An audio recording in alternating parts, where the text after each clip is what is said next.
So would you mind recording, Sarah? Perfect. So today we're in for a treat. For those of you that don't know me, my name's Al. And tonight we have Anna, who's a Jersey City native. Shout out to Hudson County. And she did her medical school training at VCU, and she's a current third-year resident here at RWJ.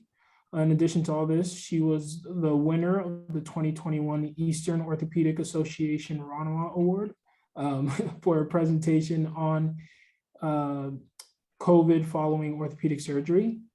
So tonight she'll be talking to us about osteoporosis, diving into why women are more susceptible compared to men, and then she's going to touch on, the pathophysiology, complications, etc. So without further ado, Anna, please take it away. Thank you very much. Thank you guys for inviting me. Like you said, I'm a PGY3, so by no means am I actually like an expert on osteoporosis. So this is kind of like my mini grand rounds, I guess, sort of sharing. A lot of it's going to be like the resident perspective on things, which I guess will be more relevant to you guys anyways as you enter your careers. Is anybody here not going into orthopedics, or maybe is tentatively like not sure? I think we have a mixed bag, yeah. Okay, cool. So I'll just, a lot of it is going to be like the orthopedic perspective. But obviously this is kind of a multidisciplinary problem. So I thought it'd be interesting if there were other people, but anyways, I'll go ahead and dive in. So the goals of this are just to kind of talk about etiology and pathophysiology, talk about some complications, talk about the diagnosis and screening and treatment prevention, and then obviously the importance. For the M3s and 4s, I guess who have taken step and have kind of already learned a little bit about the basics. I think for the 1s and 2s, at the end, I'll just sort of talk about like what I think the major take-home things are for this lecture. This can be a kind of a dry, boring topic because I feel like osteoporosis is one of those disorders that people kind of glance over and they don't really like think is like, oh my God, this person has osteoporosis. It's not like a huge life-changing diagnosis, but hopefully I'll kind of change your minds, your guys' mind in terms of the importance and significance of somebody who's diagnosed with osteoporosis. So just some overview. I think these are some daunting statistics. These were taken from the National Osteoporosis Foundation website.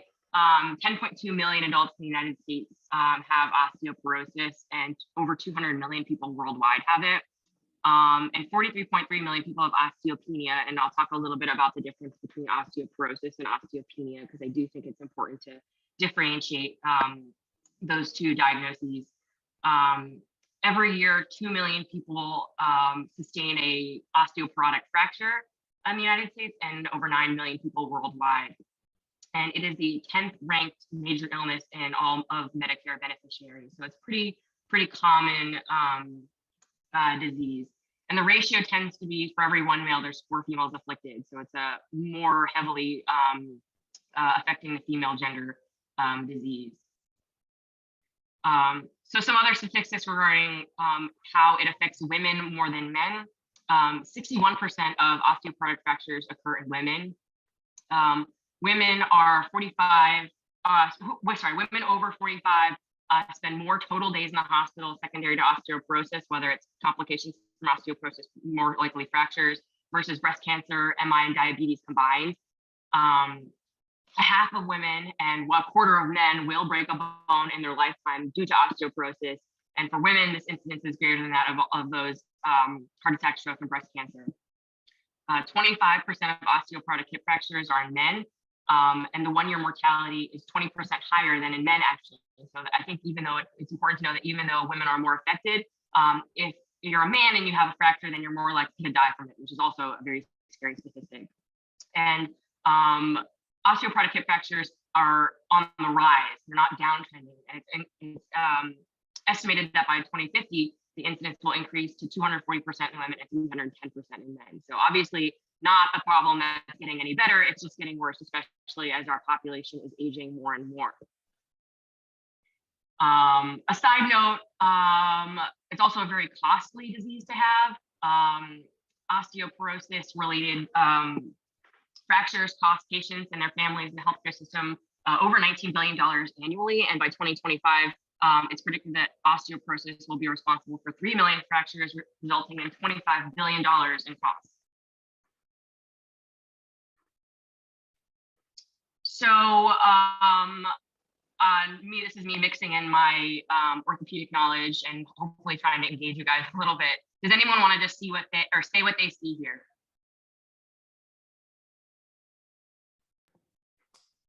Looks like there's a femoral neck fracture. Wonderful. So there's a left-sided femoral neck fracture. This is just a spot shot of somebody we actually fixed last week. This person was quite old. He was 94 years old and fell from ground level. And then the following person, this is a person we did last week as well. This was like a 78-year-old person who fell at home and had this left hip intertrunk fracture.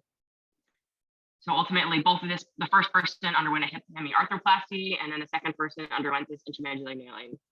So these are two cases that I was involved in. And if you've ever been to Fracture Conference, you'll notice that almost everybody is presenting like a hip fracture of some sort.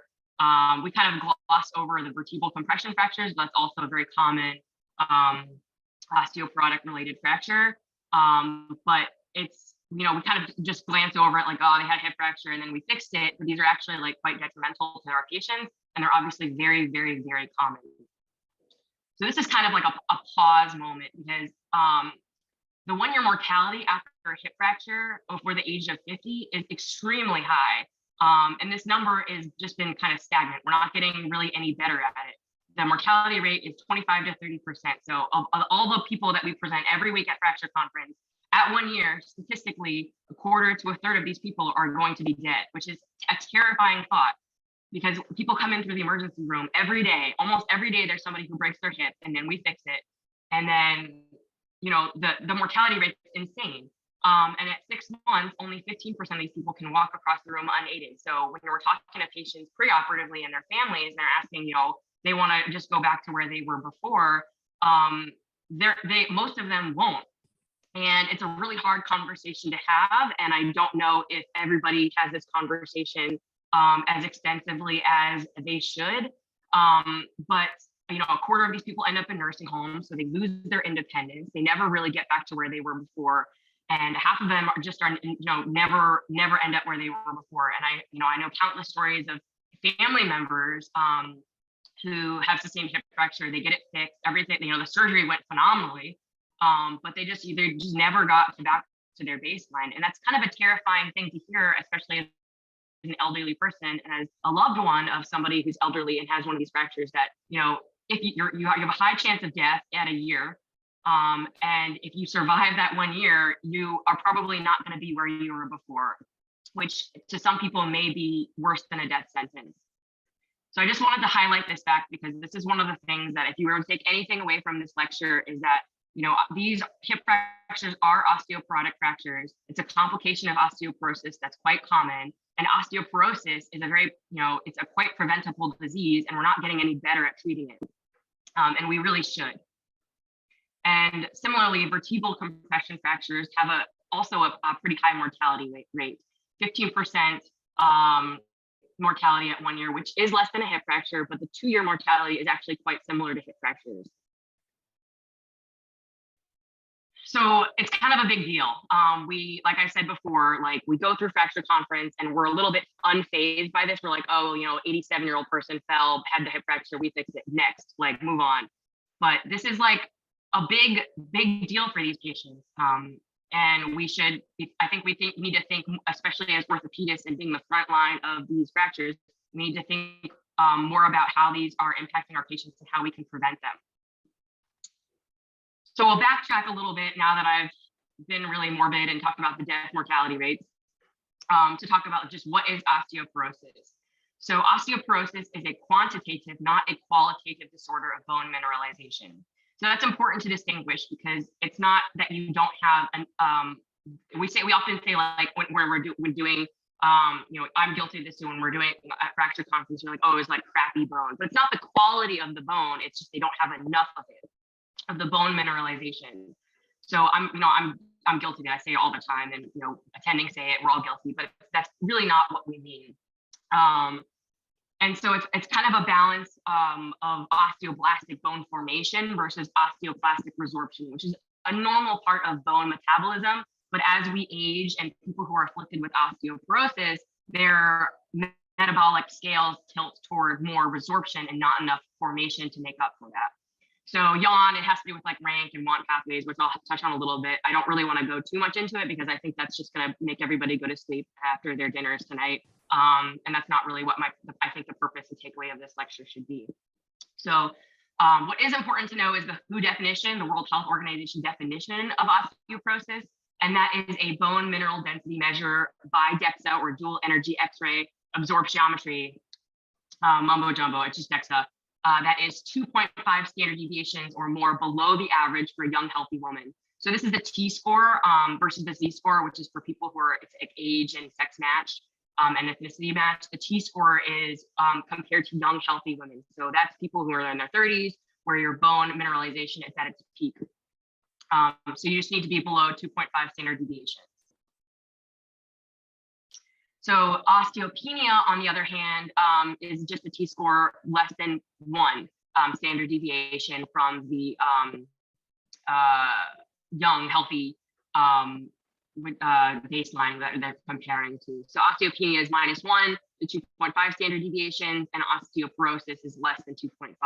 So it's just kind of a spectrum, but it's an important definition to understand. So just some background. Again, I don't really want to bore you with all of these like molecules and signaling pathways because I just hate it. I learned it at one point and I still know it. I just don't really want, I don't want to put everyone to sleep this late. It's very interesting and it's very complex. But basically there's this pathway of, and balance between osteoclasts and osteoblasts. And just in general, as you age up until about 30 years old, your bone mass is increasing. So I'm 29, I'm about to be 30. When I was making the slide, I was like, oh my God, I'm like at my peak right now. I'm gonna be on the decline before I know it. And this is really depressing, but it's true. So, we're at our peak right now. And as we get older, our bone mass will start decreasing by a couple percentages every year. And that's just something that we have to deal with. And so the importance of this is that as we age, particularly women who undergo menopause, and menopause is this thing that, obviously only women go through, but it's important because hormones impact our metabolic balance of this osteoclast versus osteoblast formation and bone formation. And so men don't have this giant shift in hormonal balance, but women do. So when women hit menopause, we suddenly experience this estrogen deficiency, which tilts the scale towards bone resorption way more rapidly than men have it. Another great thing about being a woman, my side note about, anyways, moving on. And so when women undergo menopause, we suddenly have this decrease in bone mass. And so we're much more likely to have osteoporosis, which is why in the beginning, I was saying that women are, 4 times more likely than men to have osteoporosis. But that's not to say, I think a lot of times people think that it's a disease of women, but and then men who have osteoporosis are kind of overlooked and are not treated appropriately. So it is important to sort of make this a not gender specific thing, but it should be on your radar for anybody who has like a hip fracture or vertebral compression fracture, especially when they're over the age of 50. So yawn, another slide that I promise I won't go too much into.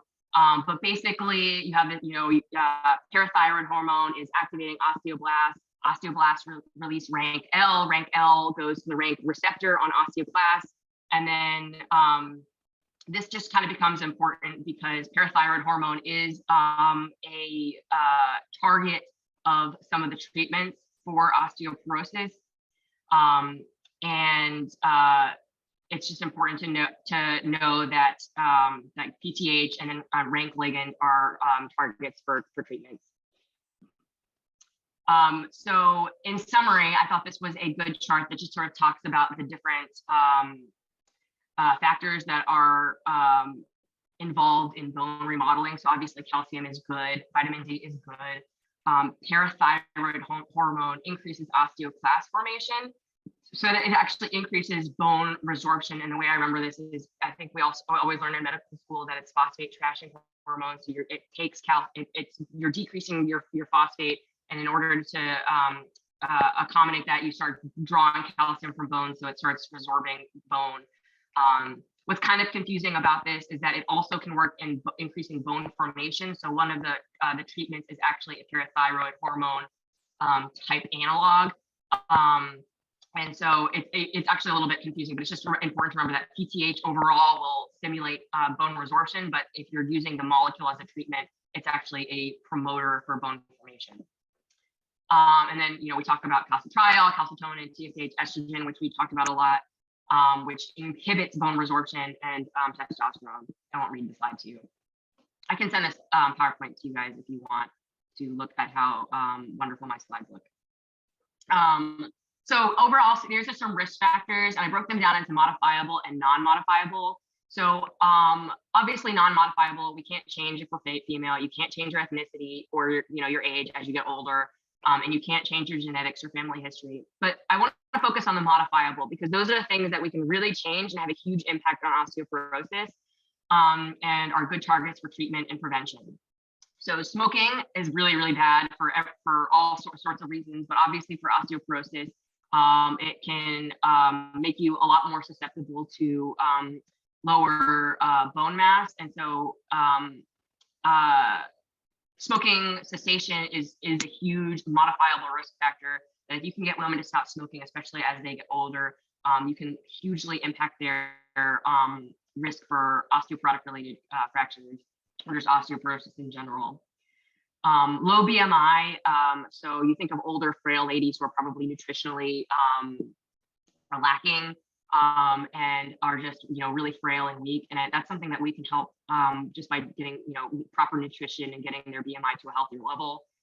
Lack of exercise, it's really easy to just become complacent with just sitting in front of a TV as we get older, but it's important to encourage everybody, but particularly as you get older, to continue to do weight-bearing exercises that can exercise the bones, because if bones are one of those things where if you don't use it, you lose it, and so it needs that constant stress of the world and impact in order to maintain its normal bone mass. Alcohol use, obviously bad, and then estrogen deficiency. There are some ways that we can modify hormonal imbalances, and then obviously low calcium and vitamin D, which I think go along with nutritional imbalances. So in general, the workup is pretty extensive. It's just important, I think, to notice that 80% of Americans who have a fragility fracture, so that's these hip and vertebral compression fractures, are not properly screened for osteoporosis, which is bad. 80% is huge. And that is something that we can hugely modify by just, putting in some labs and just screening people. So I know that at Robert Wood Ortho, we have this order set that we, actually underutilize, but we've been promoting it more and more. It's literally just it's super easy. You just type in ortho frag, and it's just frag lab sets, and it has all of these different endocrine labs, calcium, vitamin D, thyroid panel, PTH, CBC, testosterone levels, and it's just super easy. And we should be doing it on almost everybody who sustains either a vertebral compression fracture, these LC1 pelvis fractures from a ground level fall, and especially everyone who has a hip fracture. Because really, if you fall from ground level, you should not be breaking things. That's just not normal, especially the biggest bone in your body, your femur. So something's wrong metabolically with you if that's happening. And we just kind of glide over that whenever it happens. And so it's important to my point of that statistic is just to sort of emphasize that we need to work these people up. And all of it kind of starts with just a proper history and physical. So it's important to just identify risk factors, which I talked about before, both the modifiable and non-modifiable. Any history of fractures, every osteoporotic fracture that you sustain makes you that much more likely to have another one. And so it's important to, especially if you get your number one, you need to stop it there and get them worked up and treated appropriately to prevent future ones. Any sort of underlying diseases that could be related.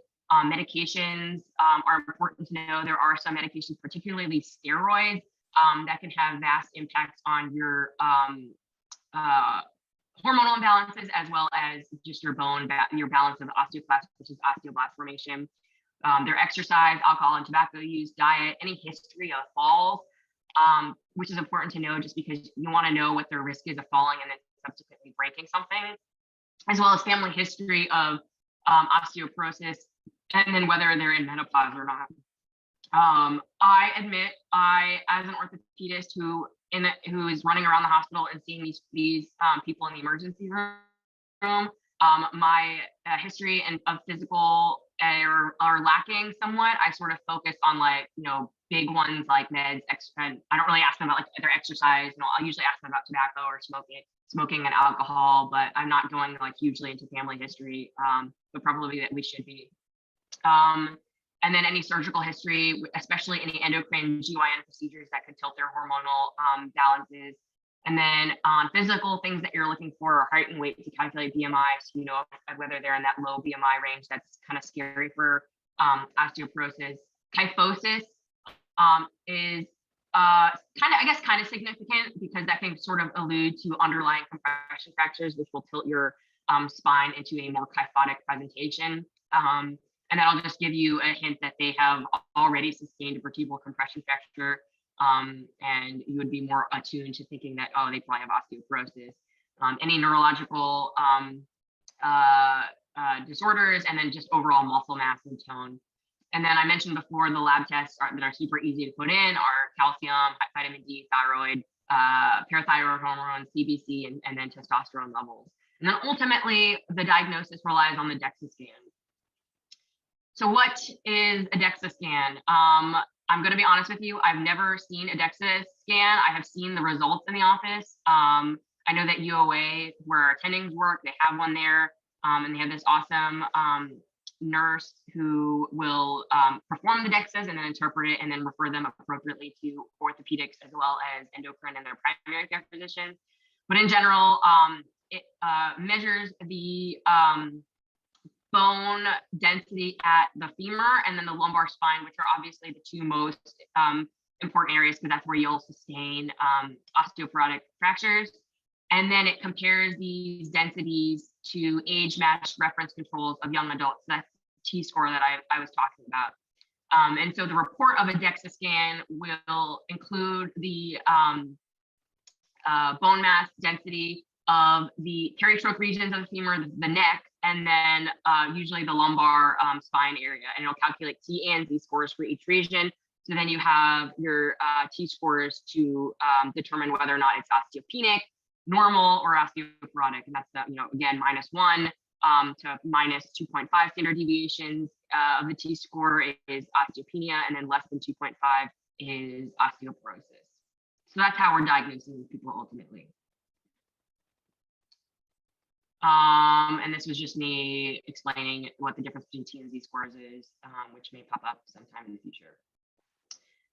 So who do you even need to do a DEXA scan on? I think this is important because that way, you know who is supposed to be getting these scans. And I think as orthopedists, we should be trying, especially people who sustain fractures, asking people if they have a DEXA scan or their primary care physician.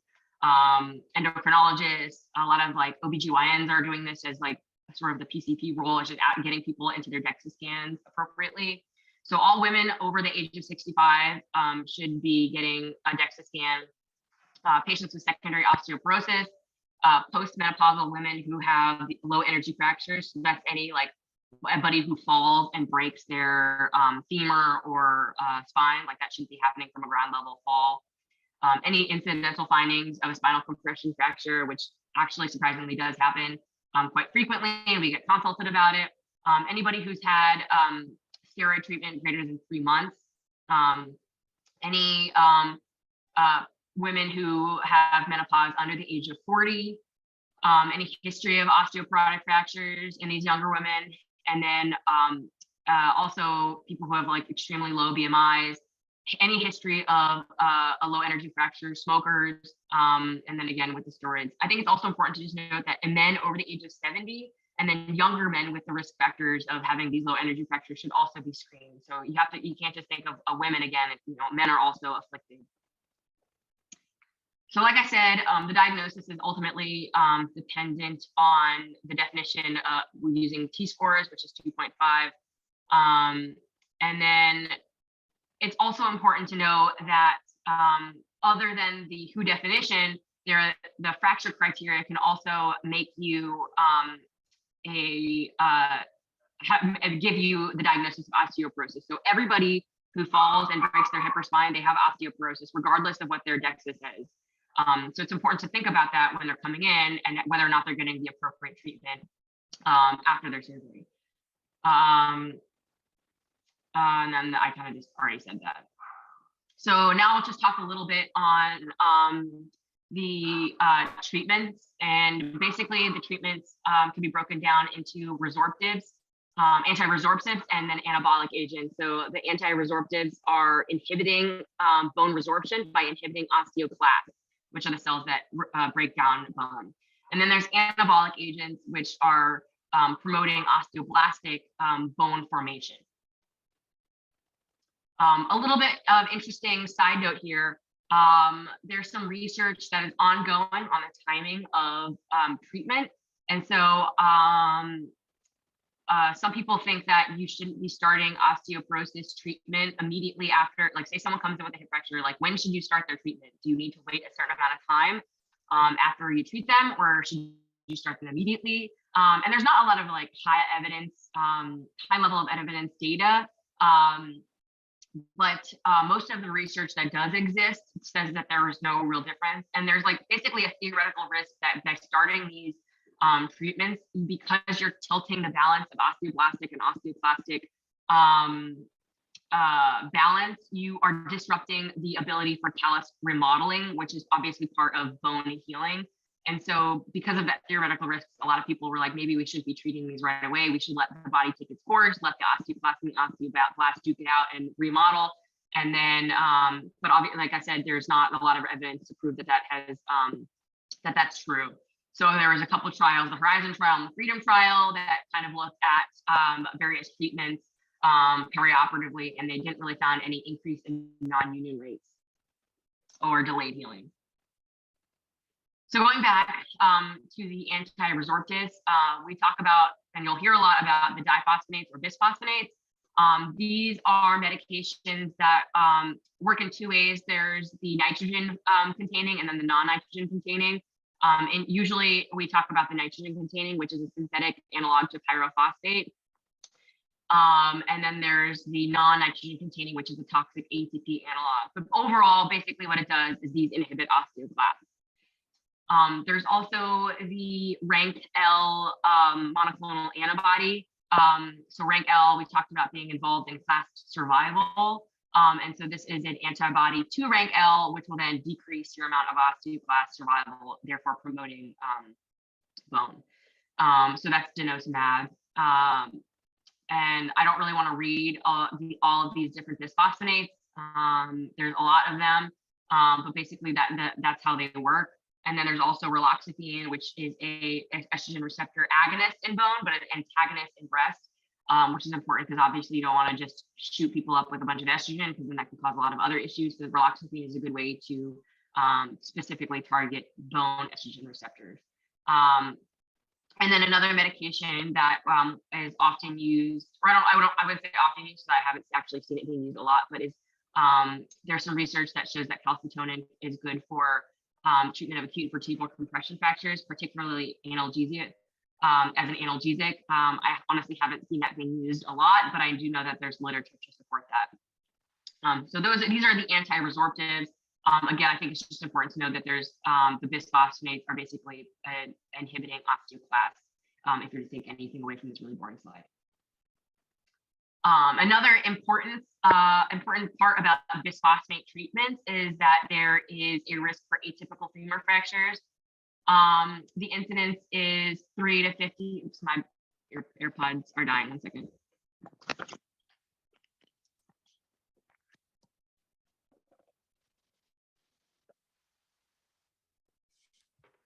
Okay, sorry about that.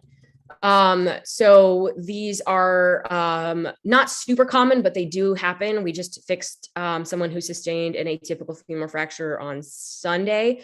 For a lady who had been on bisphosphonates for 10 years. The incidence is 3 to 50 in 100,000, which doesn't seem like a lot, but it's important to know that your risk of these increases with longer term use. So there's kind of a balance between, treating people with bisphosphonates in order to decrease their risk of osteoporotic fractures. However, by the longer these patients are on bisphosphonates, their risk of having these atypical femur fractures also increases. And so this picture to the right is showing some beaking on the lateral cortex, which is a common thing that we can see on x-rays. Prior to it breaking, a lot of them will have antecedent pain, meaning like pain before they break through their fracture. Basically what happens is that you get all of this excess bony formation on the lateral cortex, and then that forms a stress riser. And then, from a normal fall, they'll just crack right through it. You just can't win, really. So then going on to the anabolic agents, these are, again, the agents that are promoting bone formation. The two major ones are teriparatide, also known as Forteo, which is a parathyroid hormone peptide analog, and then its close relative, parathyroid related hormone analog, which also goes under the name Tymlos. I haven't really seen anybody on that. I know a lot of people on Forteo, which is kind of like the big guns of osteoporosis treatment. These are the agonists of the parathyroid receptor that act in a way to promote bone formation. These are typically a self-injection. They're very costly, but they are super strong, like I said. So people who have severe osteoporosis are often treated with Forteo. I think it's important to know, though, that they are contraindicated in people who have Paget's disease or have a history of skeletal radiation, because there's this slightly increased risk of osteosarcoma in these patients. So I think equally, if not more important than treatment of osteoporosis, is the prevention, because like I said before, these are super, super common. And we as physicians and orthopedists are kind of responsible for appropriately treating these fractures, but also referring them to people who can manage their osteoporosis. Because like I said before, when you have one osteoporotic related fragility fracture, you're way more likely to sustain another one. So we need to nip it in the bud early. There is a movement called the Own the Bone, which was started by the American Orthopedic Association, also known as AOA, which has been targeting preventing these fragility fractures by using a multifaceted approach, including the nutrition counseling, so the calcium and vitamin D, targeting these modifiable risk factors, having them increase their weight bearing and muscle strengthening exercises, fall prevention to prevent people from, putting themselves at risk for sustaining these fragility fractures, and all those other things that I talked about in terms of their modifiable risk factors, as well as just appropriately diagnosing them and then starting them on treatment. There have been some studies that show that, treating patients appropriately can hugely decrease the rate of fragility fractures, obviously, which makes sense. But I think that's just important to remember, again, because we can prevent so many of these people from sustaining these fractures, and therefore, either dying, because like I mentioned before, Morbid Anna bringing out the statistic that, a third to a quarter of these patients will die at a year, or never return back to their baseline. So we can totally prevent that for a large portion of these patients. A really easy thing to do to prevent these fractures and complications are to just have a good dietary supplement, such as calcium and vitamin D.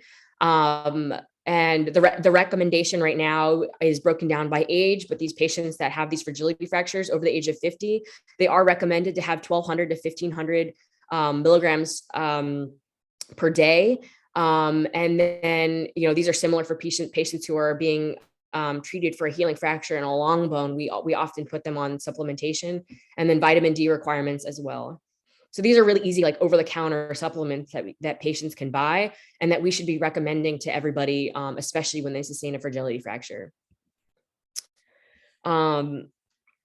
So I wanted to touch base a little bit on risk stratification. So this is important to determine if someone should be treated for osteoporosis based off of their estimate for their 10-year fracture risk. And then also kind of figure out what pharmacological agent they need to be on. Since most of us here kind of said that we're going to be in orthopedics, I don't really think it's our job to prescribe a lot of these treatments, but we should be aware of them because a lot of patients will be on them. I think endocrinologists and PCPs will be the primary leaders in actually prescribing these medications. There's a really important tool that we use called the Fracture Risk Assessment Tool, or FRAX. And this is a kind of a survey that, and I'll go through it at the end because I do think it's a really easy and important exercise to go through that can estimate your 10-year fracture risk. So it takes like 2 seconds to do. But if you have a 10-year probability score based off of the FRAX tool of 30% for hip, 0.3% for hip, or 20% for any other major fracture, or you are a WHO-defined osteoporotic patient, then you are indicated for treatment of osteoporosis. So we've talked about a couple different indications for treatment. A fragility fracture, so that's a hip or vertebral compression fracture from a low energy mechanism. Whether your your T-score is is less than 2.5, or if your FRAX estimate meets criteria, then you are eligible for osteoporosis treatment, and you should talk to your doctor about that, or your doctor should talk to you about that, I guess. And overall treatment is very effective. So like I said before, a lot of people have this, it's really detrimental, but we can treat these. So calcium itself has been shown to reduce fracture risk by 34%, which is a huge percentage. Vitamin D can also do it. So those are two really easy supplements that can hugely impact and decrease your risk of fracture. And then going back to the bisphosphonates, alendronate and risedronate can reduce your risk of vertebral compression fractures significantly, as well as hip fracture. So if we can properly screen these patients and treat them either before or after their first fracture, then we can prevent a lot of people from sustaining these terrible, terrible injuries. So ultimately, our job as orthopedists, we're at the front line of identifying these patients because they are the ones who are falling and coming into our hospitals, and we have to, fix their hip fractures, which is a beautiful operation to perform. But we sadly we can prevent these people from having these terrible, terrible injuries. And so once we have people who come into the emergency room, we fix their fracture and high five each other. We should also be thinking about screening these patients for osteoporosis, and then making sure that they are properly evaluated and referred to either an endocrinologist or their PCP, who can treat their osteoporosis and prevent future fractures from osteoporosis happening. There have been a lot of pushes for fracture liaison services, which is hospital-based, that improve fracture prevention by basically utilizing like medical services, endocrine services, geriatrics, and orthopedics in order to promote the early diagnosis and treatment of osteoporosis. So if anything, I'm sorry, I actually took all of the 40 minutes, I guess. I was actually trying to make this kind of short. The major takeaways of this lecture is that the definition of osteoporosis is a quantity problem, not quality. This is a largely untreated disease that is kind of silent until you fall and then break your hip or your spine. I don't think enough people are talking about it, especially given the number of people that it affects, and the impact that it has on people's quality of life. And then, it can be life or death. And then it's our job as orthopedists to identify and refer patients for proper treatment. And then ultimately, it's going to be a multidisciplinary approach in order to take care of these patients in a meaningful way. So these are the resources that I use. Obviously, they're very generic, but I just wanted to take a minute, if you guys can still see my screen, to actually go through this FRAX tool, because it takes 2 seconds. You can literally just Google FRAX. There's a lot of different websites. This is the one that I like to use. But if you don't do this on a family member, because it's kind of scary, But you can literally type in like, I'm going to pretend I'm 70. I'm a female. I don't know my kilograms, but I'm going to say 70 because that's like the average. I'm pretty short. I'm going to make up a number. Real quick, Anna, I don't think we're able to see your screen. I think you're just sharing the PowerPoint. Hold on. Do you see this? No? Not yet, no. Oh, well, we see your mouse moving right now. Yeah, How about this? now we see it. Perfect. Okay, sorry about that. So this is the Frax tool. And so I'm typing in like, I'm 70, I'm a female. I made up some numbers here. We'll just make this up that like, yes, I like broke something before. I don't smoke. I don't have steroids or RA. I'm not going to be an alcoholic. And then you don't necessarily have to put in your bone marrow, like your DEXA scores, but you can calculate it and it'll tell you your 10-year probability of fracture. And this is saying that like, I have a 12% risk of sustaining a major osteoporotic fracture and a 3.7% chance of sustaining a hip fracture in the next 10 years, which is bad, in which case I should probably talk to my doctor, or my doctor should talk to me about starting treatment to prevent that. So a super easy tool to use. It takes all of 2 seconds. And I think as orthopedists, this is like just a very not time consuming way to quickly assess patients and then figure out who we should be referring to the specialists. So that is all I have. I hope it wasn't too boring. I hope you guys learned something. I'm trying to stop sharing my screen. There we go. I don't know if you guys have any questions about my lecture or anything else, but I'm happy to answer them. Great. Thank you so much for the lecture. It was definitely informative. I had a question regarding just looking at x-rays for women or men who are osteoporotic. Is there a way to tell based off the x-ray, like before fracture, I guess, like would they have like thinner cortices? Like, are there radiolucencies? That is a really good question. And technically, you cannot diagnose somebody with osteoporosis just by visualizing their x-rays. We can tell if someone's osteopenic, and I don't think I could tell you like a specific criteria other than kind of like you see patterns and you'll notice that they're like, their cortices are more lucent, and you'll kind of notice kind of like demineralization, because bones should obviously be very like bright and white, especially the cortices. And for people who have at least osteopenia, you'll be able to see sort of like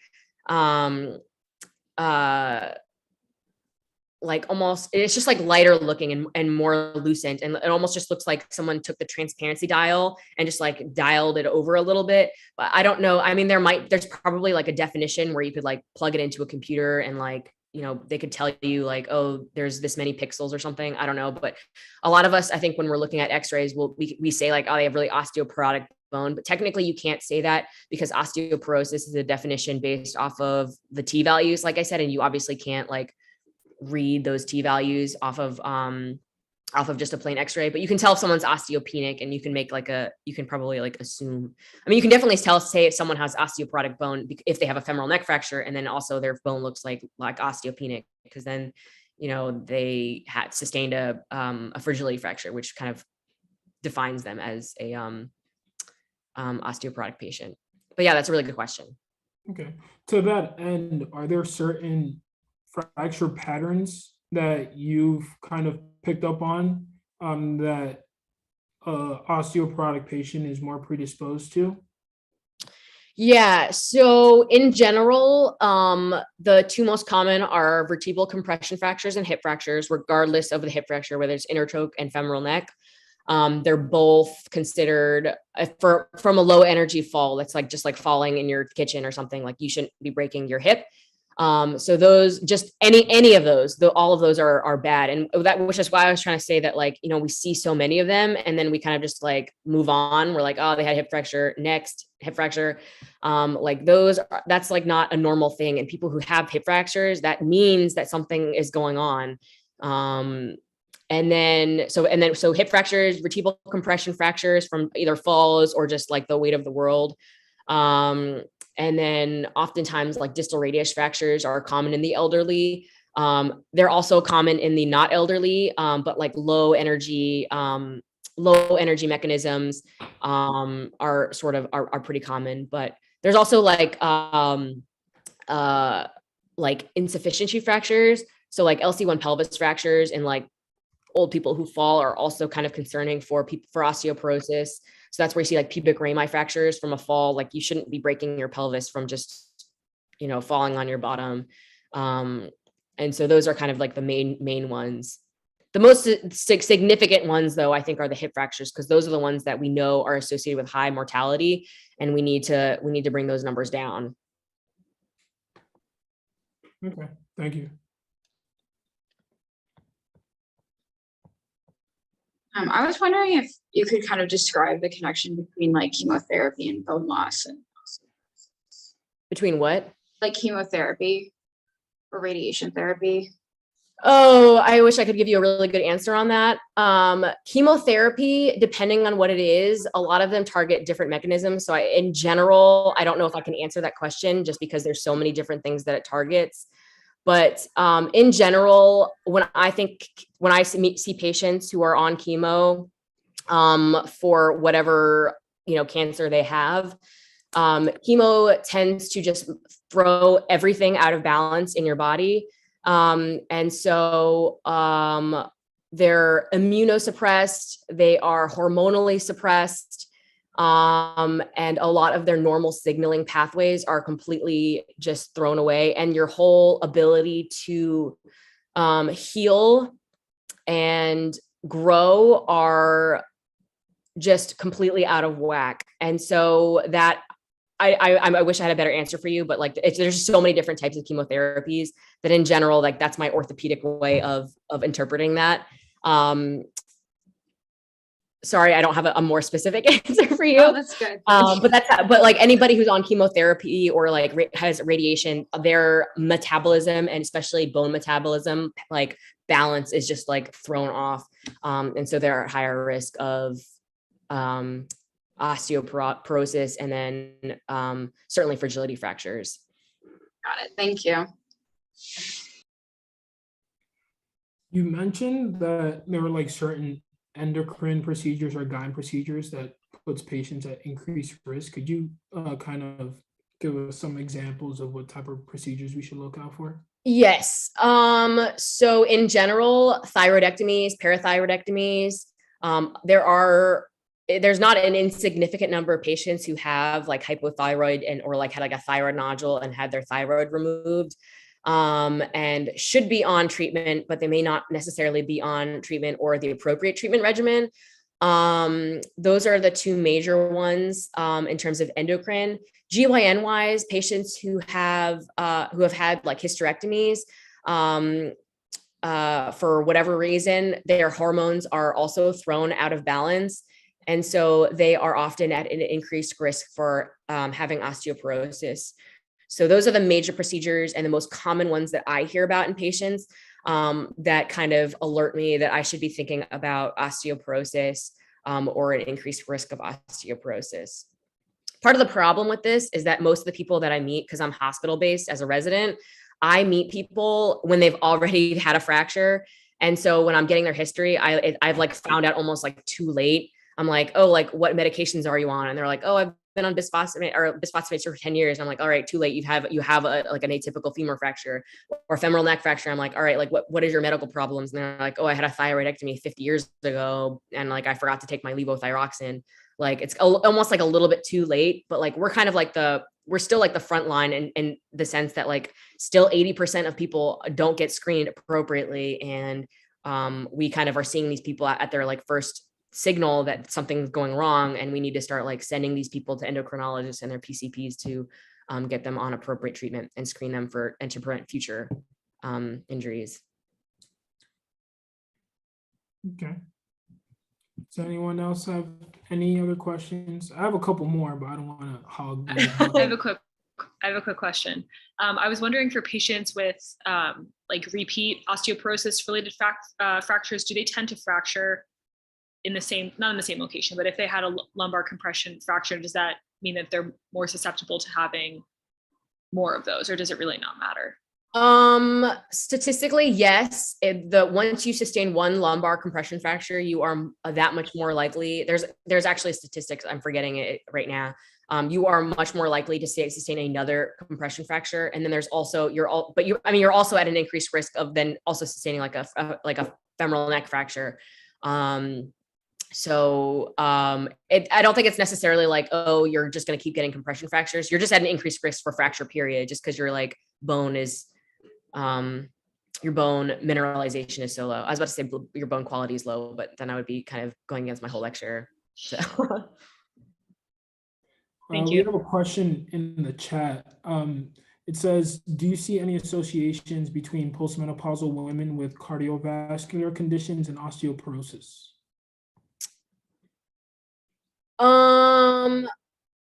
So I don't know of any literature on this. I will say that in general, a lot of patients who have osteoporosis and osteoporosis fragility fractures, a lot of them are just sick in general. And I don't know what the like underlying, I don't know if it's just because like sicker people have like poor nutrition and then are more likely to have osteoporosis. So like, for example, we see a lot of patients who have like CHF, and part of that could just be that, there are patients, a lot of people have CHF. And part of that may be, part of it could be medication based, and part of it could be that these patients who have more medical problems tend to be just more sick in general, and then have poor metabolisms, and therefore like bone metabolisms, and then osteoporosis. But I don't know of any like specific studies that I can cite for you.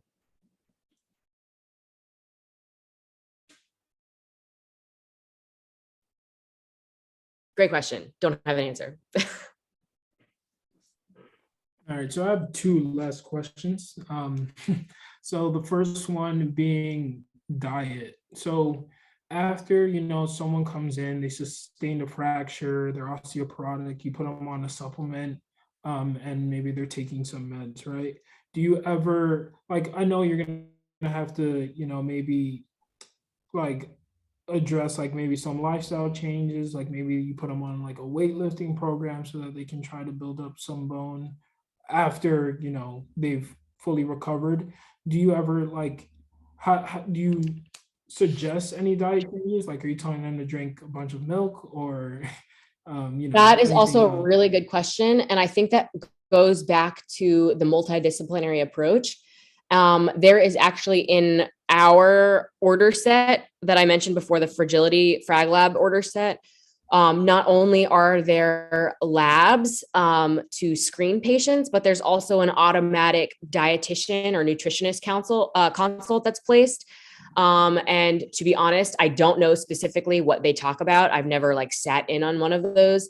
But in general, I believe that they talk about like just proper nutrition and ways that they can get appropriate like vitamin D and calcium. It automatically puts them on vitamin D and calcium, and then different ways of incorporating more nutritious foods to help their bone mineralization. So that is an important part, I think, of these multidisciplinary approaches.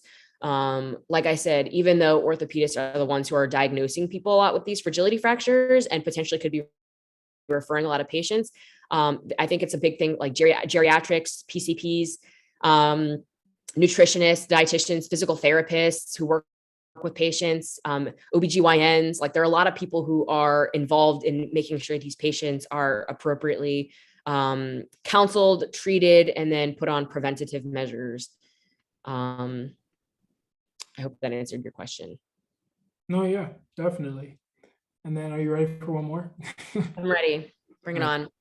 Hard. So I saw that it was patients with low BMI, they were at an increased risk and they get screened earlier. Mhm. Would patients with, I'm kind of surprised that patients with like a higher BMI wouldn't also, have that predisposition, because like the way that I think about it, there would be increased load placed on that bone. So like I would think like after time, like after, repetitive, activity, like they're eventually going to fracture. But then I'm also thinking, well, maybe because they have that increased load placed, then maybe that's what's, causing their bone density to like increase. Yeah, I think you're exactly right. So there is I think a greater association with lower BMI patients, even though they have like less mass to fall on, and stress their bones. Their bones are just overall weaker, and their bone, like I said, like bones need stress, like in order to grow and promote the tilt towards bone formation rather than bone resorption. And so part of the reason why I think higher BMI patients, I think there is an association, like I think you're right, like high BMI patients, when they fall, they have more weight to fall with, but they also have greater weight bearing forces on them daily just to get up and live. And so their bones are experiencing daily greater forces than lower BMI patients. And so their bones, because they're experiencing those weight bearing forces, their bones are a little bit less susceptible to being osteoporotic because of that, like unintended exercise of just like getting up and living, than the patient who has like a BMI of 4, made up number. And even though they have less force to fall down upon, they just have like no stresses on their bones. And so, they don't use it. And so they lose it. But yeah, I mean, you have all like totally valid points. Yeah, well, thank you so much for fielding all of my questions and for giving such a great talk. We really appreciate it. Would you mind if we send out the slides to the rest of the group? Absolutely. Yep. Please do. I'll send them to you, I think, right? I think I have your email. Yeah, you can send them to me or anyone else on the e-board. That'll do. And then if no one else has any questions, we really appreciate you guys, coming out to this talk, and we look forward to seeing you at the next one. Thank you guys. Appreciate it.